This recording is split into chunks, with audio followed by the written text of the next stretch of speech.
artists. Today I wanted to give you some tips to help you create your very own sketchbook.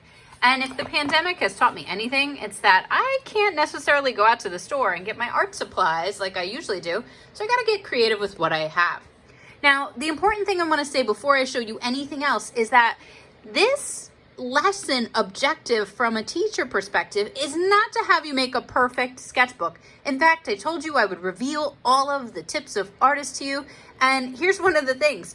I made a whole bunch of these, and mine are still not perfect. So I don't want you to make a perfect sketchbook. I don't want you to make one exactly like me. My objective for you in showing you this video is so you can learn some tips to make your own version of a sketchbook. And I'd like you to do this even if you have a sketchbook already, because who knows, in the future, maybe you will remember this better because you actually made it. And the other thing about that is you can use this and adapt this to many different things. Maybe you're a writer, a poet. So I want to show you how I made mine so you can adapt and create your own version. So if you have been to Unionville Middle School and picked up your supplies, you're gonna see a bag with some things in it, including a folder with some paper. So take maybe about 8 sheets or so out of this folder, and this is gonna be the pages of your sketchbook. So I'm gonna need some paper. If you wanna add more pages, you can grab some paper you have at home, including copy paper. And that's why I love this method of sketchbook making. And inside your bag, you should also have some boards that I cut. You can use almost any kind of board. I've done this before with cereal boxes, cardboard. It's totally up to you. They are double-sided. You can have any color you want. Does not matter to me. And some of them I even got fancy and rounded the edges. If you don't have a rounded edge one, I'm so sorry, but you can use scissors and cut your own. So find 2 boards, and inside your bag, you should also see a latex-free rubber band and a teeny tiny little strip of board. And if you don't have something like this, again, you could just cut a piece off a box. I kind of like this when I'm making my sketchbook because it allows me to add extra pages. So if you want to do this on your own, you could do any size if you're cutting out of any kind of cardboard that you want. The only thing that wasn't in your kit that you're gonna need is some kind of tape.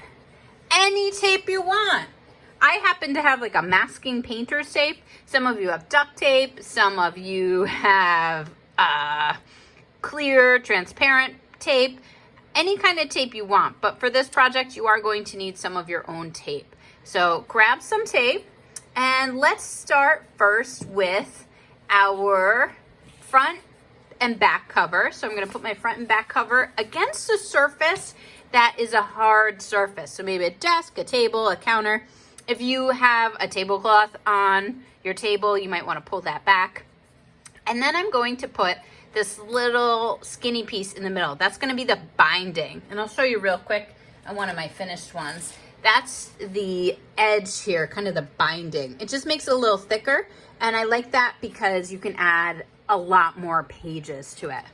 Now here's my silly little trick, and I might even zoom out a little bit so you can see this better. I am going to tape the heck out of this, and I'll give you a couple tape tips that again aren't just for art. It's not, oh, you have to do it this way. I just find this has made my life easier in many different areas, not just art, but in wrapping presents, for example.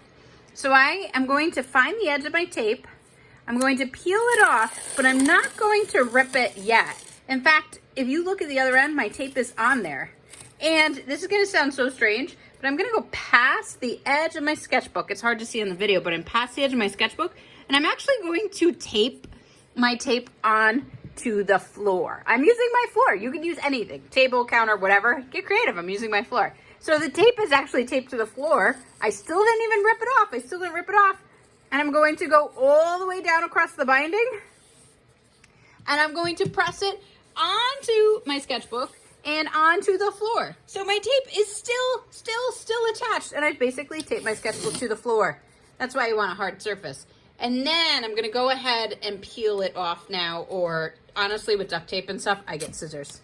If you have thinner tape, no big deal. You just do this once, do it twice, make it a little wider, And you can go ahead and tape it 2, 3, 4 times to the floor if you want. If you're using duct tape, just make sure you check with your grown-up first, because duct tape is super duper sticky and super duper awesome. So just make sure, you might want to use a surface like a garage floor or something that maybe isn't as precious as the dining room table or the countertops.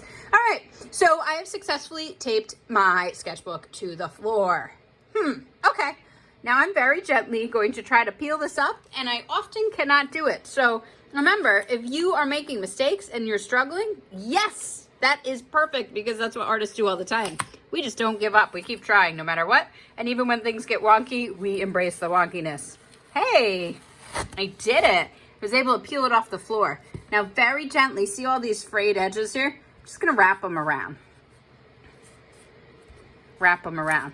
And this is kind of cool. I get to decide right now. Oh, see, look at all mine stuck. No big deal. Wrap them around. I get to decide right now which part I want to be the front and which part I want to be the back. How do you know? It's whatever one you want. Do you want a white cover? Do you want a red cover? Do you want a black cover? Who cares? So I'm going to decide to, with this one, actually do the white as the front. So it doesn't matter. You can fold it this way. You can fold it the other way. I think I'm going to do the white part as the front. So I'm just going to flip it over. I'm going to put a few more pieces of tape on here. I don't know why. It's just, I just want to make it look pretty. So you can even do the same thing. Tape it to the floor, go all the way down. And then sorry about that. I know you can't see it, but I haven't peeled the tape off yet. I went all the way to the other end. Now I'm peeling it off. Let me do it this way for you. So put it down on one end. Lay my tape down, lay my tape down, lay my tape down. And when it's stuck to the floor, I'm kind of just rubbing the binding.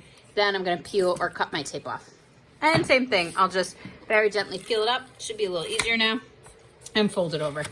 I want to go tape crazy, but I'm going to resist the urge today because I had an issue before where I couldn't even hardly fold my sketchbook.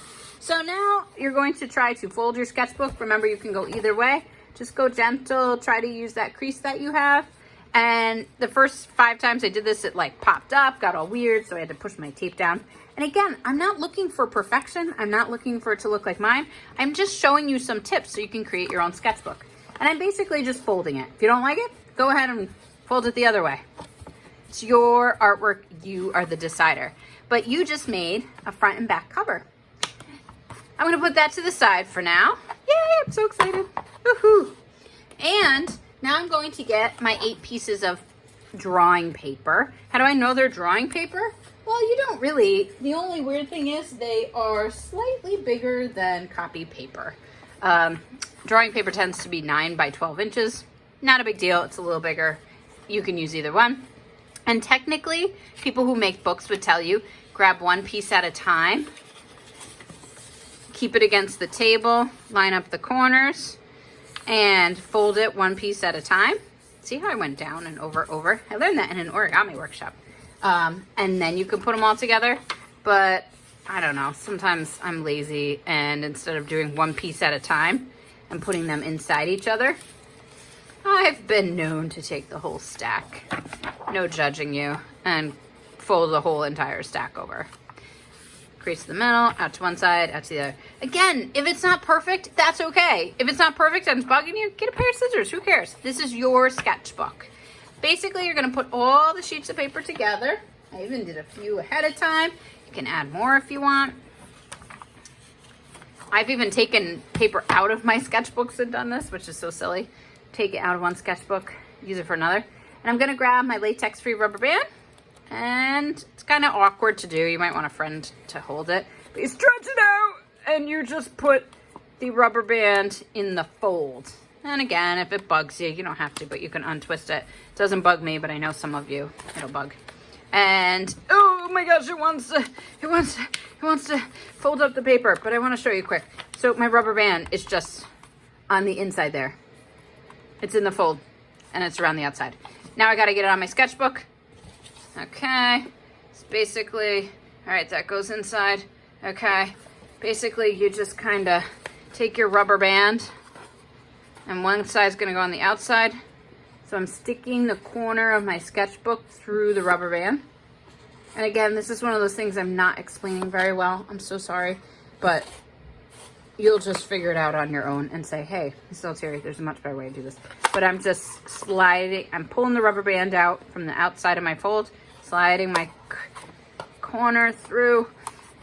I'm pulling my rubber band, hopefully it doesn't burst, and I'm just slowly tucking it in all the way over till I line up my rubber band with the outside, binding the outside edge there, and the inside's there. And then you can just kind of move it around. If you want to just tweak it from here, you can. But this is your sketchbook. If your sketchbook has totally different tape, if it's totally different than mine, that's totally fine. I want this to be yours. I want it to be personal, and I do not want it to be perfect. I'm just hoping that you like these techniques that I show you and you use them to make new different things that are completely different but work for your life. And the cool thing about this is you can start using it, and if you need to, you can always add more paper, even your own copy paper, line paper, graph paper. I love graph paper in my sketchbook. That's totally up to you. If you change your mind after you've made it and you're like, oh my gosh, I totally want to like do every other page graph paper or line paper because you're a poet, but slide this out and add some more papers in there. Whatever you want. This is your sketchbook. Now, I know this is a little backwards, but we are working on our covers separate. I tend to collage, so we're gonna talk about that in another lesson. You could leave it like this, but a lot of you are working on something that is on a separate piece of paper for the cover. But go ahead and make this personalized, and we will talk about adding some cover art in another lesson any way you want. Thanks for spending some time with me. Remember, you need to make a mistake because that's part of the art process. Just like that movie we love, Meet the Robinsons, you just gotta keep moving forward. It took me 5 tries until I got it, but I love my sketchbooks and I was able to go back and tweak them all and make them something that I really, really loved. So I hope this helps you out. Thanks for watching my video. Good luck. See you soon. Keep moving forward.